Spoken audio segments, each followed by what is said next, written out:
කොණ්ඩේ යනවට හිසකෙස් වර්ධනයට කරන්න පුළුවන් ප්‍රධාන ප්‍රතිකාරයක් විදිහට අපිට පුළුවන් PRP කියන ප්‍රතිකාරය.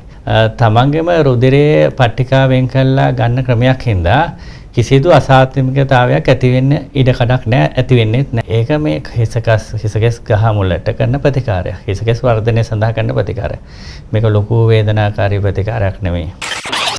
ලෝකෙ වෙනස් වෙලා විවිධ අලුත් ක්‍රම ලස්සන වෙන්න අපිට මුණ ගැහෙන කාලයක්. මේ විවිධ අත්හදා බැලීම් වල අවසාන ප්‍රතිඵලය අපි ලස්සන වෙන එක. යම් කිසි මට්ටමකට වයස්ගත වීමේදී තරුණව ඉන්න එක. අපි දැකලා තියෙනවා ලෝකේ විවිධ රටවල් වල නළු නිලියන් දිහා. ඒතරම ඔවුන් සමහර වෙලාවට අවුරුදු 60 65 70 වෙන්න ඇවිල්ලා ඒත් ඔවුන්ගේ තාරුණ්‍ය පවත්වාගෙන යනවා. එකක් ව්‍යායාම ආහාර රටාව වෙන්න ඇති. හැබැයි එතනින් එහාට ගියාම කොහොමද ඒ සෞන්දර්යය ඔවුන් පවත්වාගෙන යන්නේ? ඒ ගැන කතා කරන්න සුදුසුම කෙනෙක් අපි අද දවසේ සම්බන්ධ කරගන්නවා. බුද්ධික විට්ටහචි රෝහලේ අධ්‍යක්ෂ රූපලාවන්‍ය විශේෂඥ වෛද්‍ය බුද්ධික විට්ටහචි.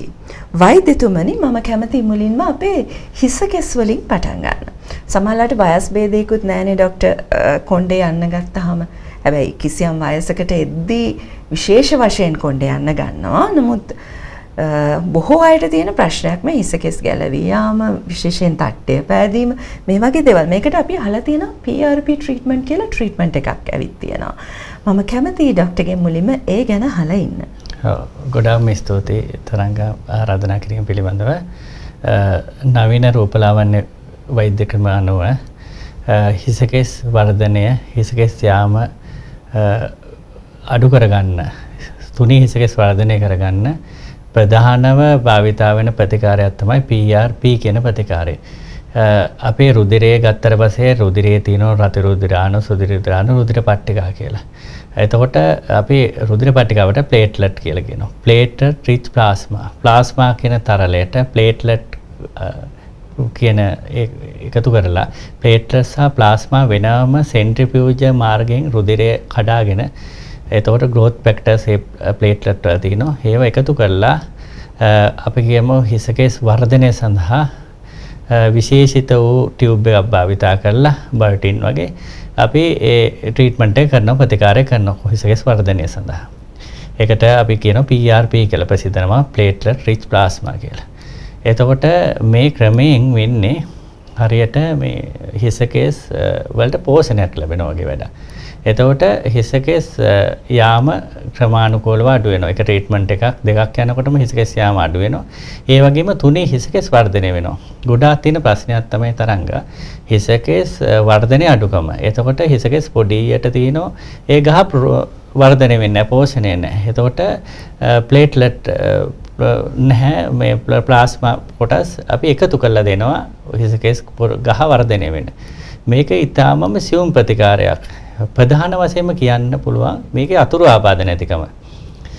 තමන්ගේම රුධිරයේ පට්ටිකා වෙන් කරලා ගන්න ක්‍රමයක් හින්දා කිසිදු අසාත්මිකතාවයක් ඇති වෙන්න ඉඩ කඩක් නැහැ, ඇති වෙන්නේත් නැහැ. මොකද 100%ක්ම අසාත්මිකතාවලින් තොරයි. මොකද කිමිකල් අඩංගු දෙයක් නෙවෙයි හින්දා. ඊට පස්සේ අනිත් දේ තමයි මේක ගොඩක් සාර්ථකයි. ඒ කියන්නේ සාර්ථකත්වය බලවම 100%ක්ම සාමාන්‍ය කොණ්ඩේ යාමට පත් වෙච්ච අය හරි සතුටු වෙනවා. මොකද ට්‍රීට්මන්ට් දෙකක් වගේ කරා, දෙකක් තුනක් කරද්දී හොඳට හිසකෙස් වර්ධනයක් වෙනවා, කොණ්ඩේ යාමත් අඩු වෙනවා. ඉතින් මේක ගොඩාක් සාර්ථක ප්‍රතිකාරයක්. ඉතින් බැලුවාම රූපලාවන්‍ය විද්‍යාව අනුව, නවීන විද්‍යාව අනුව, රූපලාවන්‍ය වෛද්‍ය ක්‍රම අනුව අපිට ගන්න පුළුවන් ප්‍රධානම කොණ්ඩේ යනවට හිසකෙස් වර්ධනයට කරන්න පුළුවන් ප්‍රධාන ප්‍රතිකාරයක් විදිහට අපිට පුළුවන් PRP කියන ප්‍රතිකාරය. තවත් තියෙනවා PRF කියලා ඒත් ක්‍රමයක්. ඒකත් ඒ රුධිරයේ පට්ටිකා වෙන් කරලා කරන ක්‍රමයක්. නමුත් ලංකාවේ ගොඩක් ජනප්‍රියයි මේ PRP කියන ප්‍රතිකාර ක්‍රමය. ડોක්ටර්, ඇත්තටම මේ දැන් ඔය රුධිර පට්ටිකා වෙන් කිරීම කියලා කියනකොට සාමාන්‍යයෙන් නිතින්ම කෙනෙක්ගේ හිතට පොඩි බයක්, චකිතයක් දැනෙන්න පුළුවන්. මේක වේදනාත්මක ප්‍රතිකාර ක්‍රමයක්ද කියන එක? ඔව්, තරංග ඒක ලොකු හොඳ ප්‍රශ්නයක්. මේකේ අපේ රුධිරය ගන්න ක්‍රමයක් තමයි තියෙන්නේ. ඒතර පට්ටිකා වෙන් කරනවා කියන්නේ සෙන්ට්‍රිෆියුජ් ආධාරයෙන් කරන ක්‍රමයක්. ඒක වෙන් කළා ඉවරලා මයික්‍රෝනීඩ්ලින් කියලා ක්‍රමයක් තියෙනවා. ඒ කියන්නේ චූටි පොඩි ක්‍රමයකින් ඒ කියන්නේ සියුම්ව තමයි ඒ ට්‍රීට්මන්ට් එක කරන්නේ. ඒකේ ලොකු වේදනාවක් ඇති වෙන්නේ නැහැ.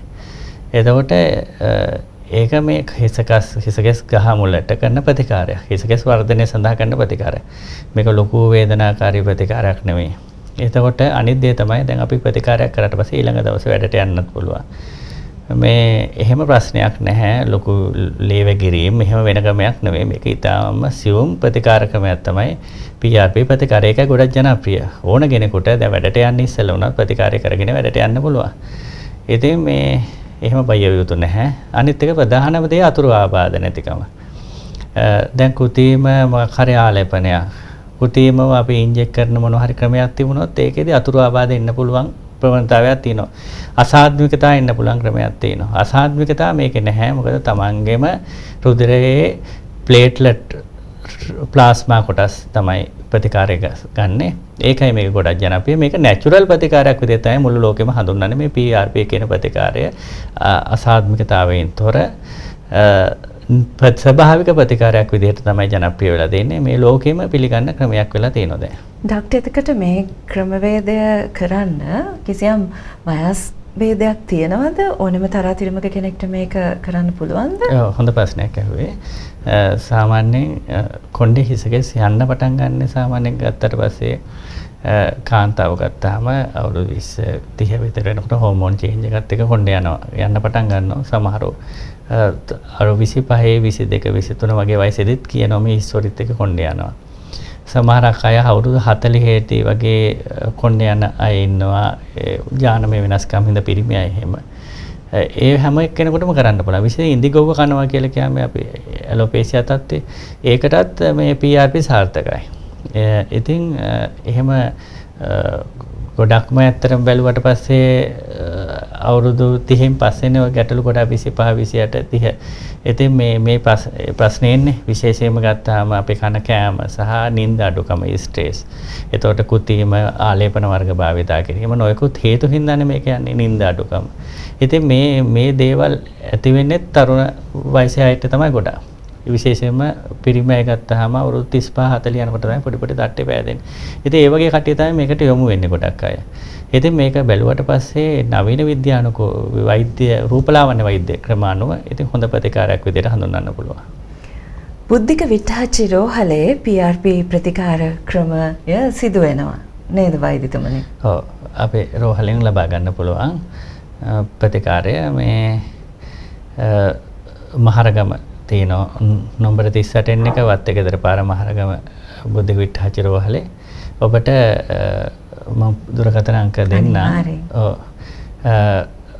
0112 846යි 901 කියන නම්බරයට හරි 0114යි 931යි 480 කියන නම්බරයට හරි කෝල් එකක් දීලා ඔබට දිනය සහ වේලාවක් වෙන් කරගන්න පුළුවන්. තව නම්බරයක් තියෙනවා 077යි 926යි 46යි 46. ඒකටත් කෝල් කරන්න පුළුවන්. ඉතින් මේ ඔබට ඒ ප්‍රතිකාර ලබා ගන්න පුළුවන් අපරෝහලිනු. කාලය බොහෝ දේවල් වෙනස් කරනවා. සමහර වෙලාවට අපිට කාලයට අවනත වෙන්න සිද්ධ වෙනවා. ඒත් කාලය අතික්‍රමණය කරන්න පුළුවන් ඇතැම් තැන් අපිට විද්‍යාවේ දියුණුවත් එක්ක හමු වෙනවා. ඉතින් ලංකාව ඇතුලේ මේ වගේ ප්‍රතිකාර ක්‍රමවලට යොමු වෙන්න අපිට වාසනාව උදා වෙලා තියෙනවා. ඩොක්ටර් බුද්ධික විට්ඨාචි වගේ වෛද්‍යවරුන් නිසා. හොඳයි එහෙනම් PRP ප්‍රතිකාරයෙන් ඔබට තවදුරටත් සුන්දර වෙන්න ලස්සන වෙන්න තාරුණ්‍ය කාලයක් ඔබට පවත්වාගෙන යන්න හැකියාව ලැබෙන්න වෛද්‍ය බුද්ධික විට්ඨාචි රූපලාවන්‍ය විශේෂ වෛද්‍යතුමන් අද දවසේ අපිත් එක්ක මේ කරපු සාකච්ඡාව ප්‍රයෝජනවත් වේවි. ඔබට පුළුවන් බුද්ධික විට්ඨාචි රෝහලට යන්න ඔබේ PRP ප්‍රතිකාරය සඳහා.